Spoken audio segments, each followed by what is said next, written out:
A vida a 27 km/h vese doutro xeito. A esa velocidade competirán os 70 vehículos participantes na 10ª edición do Rally do Albariño de Clásicos. A cita organizada polo Club Clásico Salnés celebrarase este vindeiro sábado. Partirá de Cambados e vai percorrer varios puntos da nosa contorna. A cita este ano, ademais, amplía miras. Como novidade, vai percorrer diferentes puntos da provincia da Coruña, como Ames ou Padrón. Vamos a hacer un tramo especial en la zona de Valga, en el karting de Valga, el cual nos apoya también todos los años.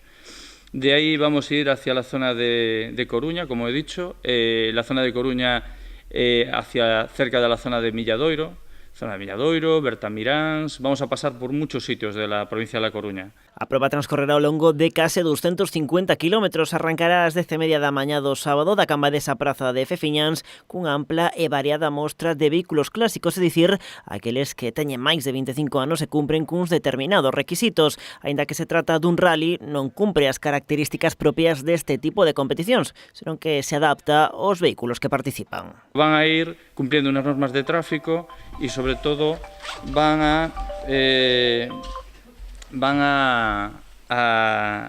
circular de una forma fluida, ordenada y respetuosa con todos los peatones, viandantes y coches que van a estar en la carretera. Pero o Concello de Cambados, que colabora coa proba, o rally ten un dobre valor para o municipio. Por unha banda, dinamiza a actividade económica da zona e pola outra serve para desestacionalizar a chegada de visitantes e curiosos á vila. Creemos que é moi positivo este tipo de actividades porque, se vos dades conta, estánse facendo nunha época do ano onde non hai tanta afluencia de turismo, como son estes pontes que tanto que se fai en outubro como que se fai agora, pois non son épocas do ano de primeiro nivel, como o mes de agosto e o mes de xullo, e favorece que veña xente a visitar Cambados, que pernote en Cambados e que coñeza o pobo de Cambados. Todos os coches que participan na proba datan dos anos 60 e 70.